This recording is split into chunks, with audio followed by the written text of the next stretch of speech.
السلام علیکم ورحمۃ اللہ وبرکاتہ۔ ایسا گناہ کہ جو ہم میں سے ہر شخص کرتا ہے، آج کے دور میں کافروں کی بات نہیں کر رہا بلکہ مسلمانوں کی بات کر رہا ہوں کہ مسلمانوں میں تقریباً لگ بھگ ہر شخص اس گناہ میں ملوث ہے۔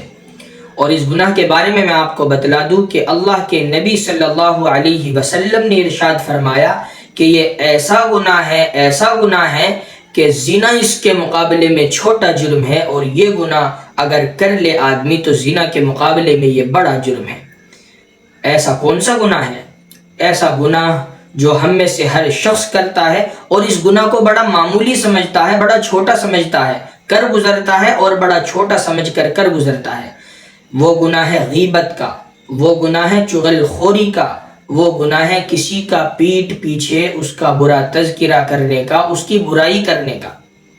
فرمایا اللہ کے نبی صلی اللہ علیہ وسلم نے الغیبت اشد من الزنا، کہ غیبت چغل خوری کرنے سے زیادہ غیبت اور چغل خوری کرنا زنا سے زیادہ سنگین جرم ہے، زیادہ بڑا جرم ہے۔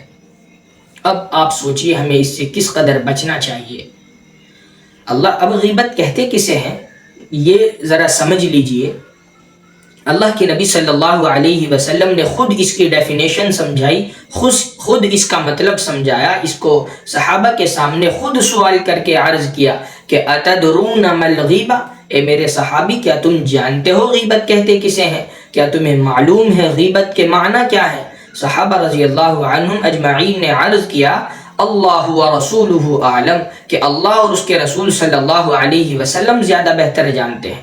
اللہ کے نبی صلی اللہ علیہ وسلم نے خود عرض کیا ذکرک اخاک بما یکرہ، اے میرے صحابی غیبت اسے کہتے ہیں کہ اپنے بھائی کی عدم موجودگی میں ایسا تذکرہ کرنا کہ اگر وہ سامنے موجود ہوتا تو اسے بہت زیادہ ناگواری محسوس ہوتی، اس کا ایسی بات کہہ دینا اس کی عدم موجودگی میں، اس کی پیٹھ پیچھے ایسا تذکرہ کرنا، ایسی بات کہنا کہ اگر وہ سامنے موجود ہوتا تو اسے بہت زیادہ ناگواری محسوس ہوتی، انکمفرٹیبل فیل کرتا، اچھا محسوس نہیں کرتا، اسے بہت زیادہ تکلیف ہوتی۔ ایسی چیز کو غیبت کہتے ہیں، ایسے تذکرے کو غیبت کہتے ہیں۔ صحابہ رضی اللہ عنہم اجمعین نے عرض کیا کہ اے اللہ کے رسول صلی اللہ علیہ وسلم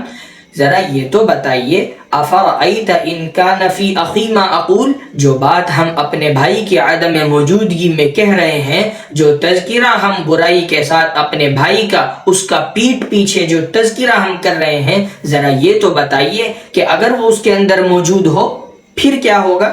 اللہ کے نبی صلی اللہ علیہ وسلم نے سمجھایا، صحابہ کو بتلایا فقد اغتبتہ، اے میرے صحابی یہی تو غیبت ہے، جو چیز اس کے اندر موجود ہے، جس چیز کا تم اس کے پیٹھ پیچھے تذکرہ کر رہے ہو، یہی تو غیبت ہے کہ اگر وہ اس کو ناگوار گزرے، اس کے دل کو تکلیف پہنچے اگر وہ سامنے ہوتا تو یہی تو غیبت ہے۔ اور فرمایا کہ وہ چیز جو اس کے اندر موجود بھی نہیں ہے کہ جس کا تم اس کے پیٹھ پیچھے تذکرہ کر رہے ہو، فقد بہتہ، یہ تو بہتان ہے، اس کا جرم تو غیبت سے زیادہ بڑا ہے، اس کا گناہ تو غیبت سے زیادہ بڑا ہے۔ میرے محترم بزرگوں، اب ہمیں سوچنا چاہیے کہ ہمیں غیبت سے، چغل خوری سے کس قدر بچنا چاہیے، جو آج ہمارے مسلم معاشرے میں عام ہوتا جا رہا ہے اور معاشرے کے بگاڑ کا سبب اور ذریعہ بنتا جا رہا ہے۔ فرمایا اللہ کے نبی صلی اللہ علیہ وسلم نے رمضان المبارک کا مہینہ چل رہا ہے اور لوگ روزے میں رہتے ہیں، دن میں روزہ رکھتے، راتوں کو تراویح پڑھتے اور زیادہ سے زیادہ عبادات کرنے کی کوشش کرتے ہیں، لیکن اللہ کے نبی صلی اللہ علیہ وسلم نے ارشاد فرمایا کہ جو شخص روزے کی حالت میں جھوٹ بولنا نہ چھوڑے، جھوٹے کام کرنا نہ چھوڑے، اللہ رب العالمین فلیس للہ حاجت، اللہ کو اس کے روزہ رکھنے کی، اس کے بھوکا رہنے کی، اس کے پیاسا رہنے کی کوئی ضرورت نہیں ہے۔ فی ان یدع طعامہ و شرابہ، اللہ فرماتے ہیں کہ مجھے کوئی ضرورت نہیں ہے کہ یہ شخص بھوکا رہے یا پیاسا رہے۔ یعنی جب روزہ رکھنے کا مقصد جو ہے جو اللہ رب العالمین کی رضا حاصل کرنا اور لعلکم تتقون تقوی حاصل کرنا، اللہ سے ڈرنا، گناہوں سے بچنا، جو روزے کا اصل مقصد ہے، جب آدمی سے یہی مقصد فوت ہوتا جا رہا ہے تو پھر بھوکا رہنے کا کیا فائدہ، پھر پیاسا رہنے کا کیا فائدہ؟ میرے محترم بزرگوں، غیبت سے ہمیشہ بچنا ہے، 12 کے 12 مہینے بچنا ہے، لیکن رمضان المبارک میں اس کا خصوصی اہتمام کیا جائے کہ کہیں ایسا نہ ہو کہ ہم روزہ بھی رکھیں، بھوک پیاس کی شدت بھی برداشت کریں، اور ہمارے لیے جو روزے کے اجر و ثمرات اللہ رب العالمین نے جو ہمیں عطا کرنے ہوں گے ان سے بھی ہم محروم ہو جائیں۔ اللہ عمل کی توفیق نصیب فرمائے۔